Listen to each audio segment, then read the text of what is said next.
Hello, guys and girls, welcome back to Dustirides. So, this is the third episode of our Maharashtra trip. On the first day, we went to Kalmandavi Falls. So, on the second day, we went to Imagika, and this is the third day where we are going to Jivdhan Fort. So, all these videos are in a playlist that is somewhere in the screen. You can click there and go to that, go and see that video. So we are not directly going to Jivdhan Fort. We have come to a place called Riva's Homestay, with whom we had booked our adventure activity for rappelling.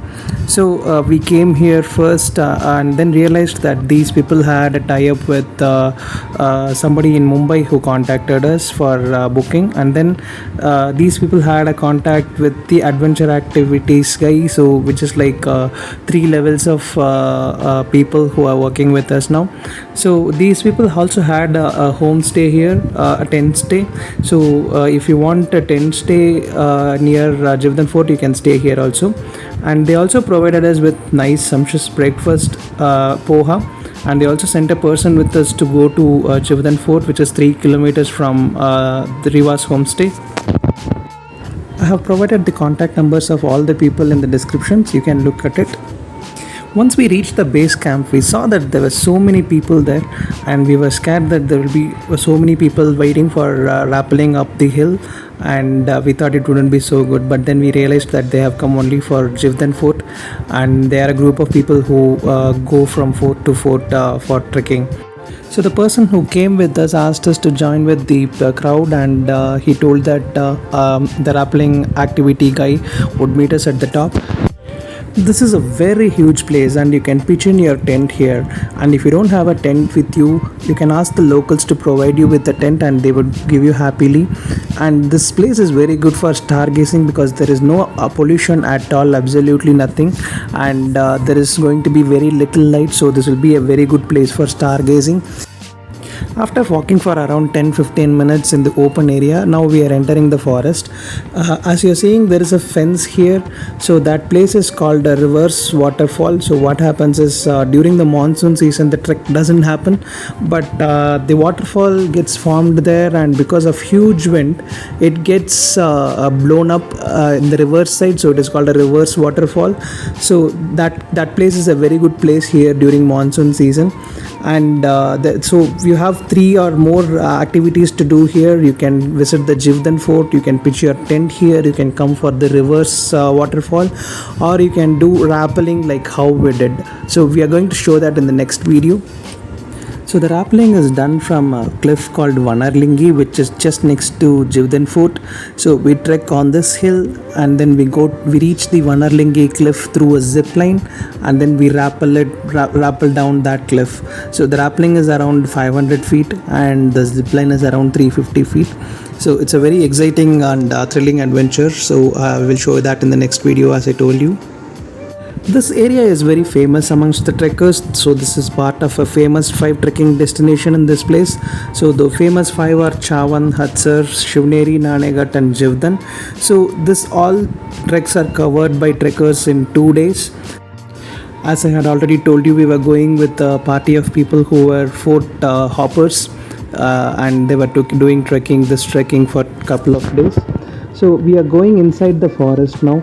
So this trek is usually moderate for people who are experienced in trekking. If you are a beginner, it's going to be a little bit difficult. There are 2 reasons. One of which is we are going through forest and you might get lost, so it's better to bring a guide with you if you're not aware of the trekking forest.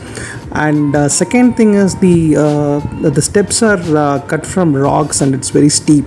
So if you have back pain or knee pain, it's better to avoid this trek. We could see even a lot of old people struggling to come to this fort, but they were equally spirited enough to witness the legacy of Shivaji Maharaj and other Maratha rulers who were ruling this part of Maharashtra. The last part of the trek was very difficult. There were steep rocks, and it's not easy to climb there. But they had some ropes there, which we have to hold it and climb. So if you have a guide with you, then it will become a little bit easier. Or if you are with a group of people, and each one of you can help each other and climb up very easily. In pre-summer or post-monsoon, this trek is very easy to do, but if you are coming during monsoon season, it's going to be very slippery, so you have to be very careful. So till now we were looking at the details about the fort and trekking and everything, but now we will look at some of the history of this fort. During the times of Shivaji's father Sahaji, so this part of Jivdhan used to come under Ahmednagar Shah Sultanate, which was ruled by Nizam Shahi dynasty. So this Shahi dynasty had a Nizam Shah ruler, and he was under Shah Jahan's direct authority. And once Shah Jahan wanted to attack this Jivdhan fort, and he placed Maratha Mughal general Sardar Ranoji Wable. He told him to attack Ahmednagar, and told him to kill everyone from Shahi dynasty, including the pregnant woman, so that there would not be any male heir to the throne. But only two people escaped: boy prince Murtaza Nizam Shahi and his mother Sajida.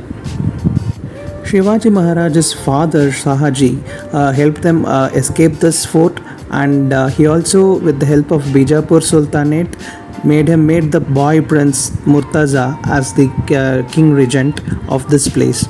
So these were the Murtaza, the boy prince, was stationed at Maholi Fort. But Shah Jahan later made an alliance with Muhammad Adil Shah of Bijapur, and came and attacked Mahuli, where the boy prince was stationed. So Sahaji tried to break the siege, but he couldn't do it, and both the mother and the boy prince were captured. And Shah Jahan told Adil Shah to murder the boy prince. But Sahaji went to Shah Jahan and tried to reason with him to leave the boy. Shah Jahan was okay to change his decision, but Muhammad Adil Shah was adamant that he should kill the prince. After some thinking, Shah Jahan ordered Nizam's release, but he had set a condition that Shahaji should be placed in the deep south of Maharashtra, so that he could not pose any challenges to the Mughals. Unfortunately, the son of Sahaji, Shivaji Maharaj, was the one who was a headache for his Shah Jahan's son Aurangzeb for the rest of the Mughal empire time. Reading through the deep history of this place, we reached till here, which is the place where the trek gets a bit difficult. So from here we have to walk by holding the rope. So without rope it will be very difficult, but since there is rope, it is slightly easier. People who are fit and young can easily go up, and people who are young, people who are children and a bit elder people, younger ones can help them. That's what the people did here. Let's see how our friends come up. See, you can see that the young and fit ones don't have any problem in climbing up the hill. After crossing this place with the rope, it was not so difficult to reach the fort. It's just some small steps, and we could reach the fort very easily. But we were thinking, if it is so beautiful at this time, which is pre-summer, how it would look in monsoon season, when everything would be green. But then it's going to be so slippery at that time, it will be almost impossible to reach this place. So we reached almost to the top, and we reached to the gate of the fort. Once you take left here, you can enter the fort. This fort is a ruin, and when it is ruin itself, it is actually huge and it looks beautiful. So you can go inside, and you can roam around for around 2 kilometers. You can see a lot of ruins of the fort itself, and there is a temple, and there are a lot of water bodies which still have water even during pre-summer time. and you can either spend your time here, you can do your picnic here, or you can proceed on further to a place where you can do the rappelling, which I told you about earlier. So I'll show you some drone shots of this area. At this point, if you take right and go further, you can go to that place where the rappelling happens.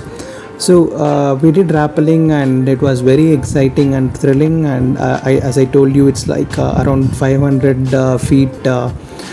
You need to rappel down. It's also possible that you can come here by car and park it in the base camp of this Jivdhan fort, or alternatively what you can do is you can go to Nanegad. You can park your car there and then trek from there to here, which is around 5 kilometer trekking. If you come from Nanegad to Jivdhan by car, you have to come around the hill, which is 62 kilometers. But if you come by trek, you can come by come in within 5 kilometers, which takes around 1.5 to 2 hours. If you have done that trek, please let us know in the comment section. If you liked the video, please click the like button. See you in the next video. Till then, bye bye.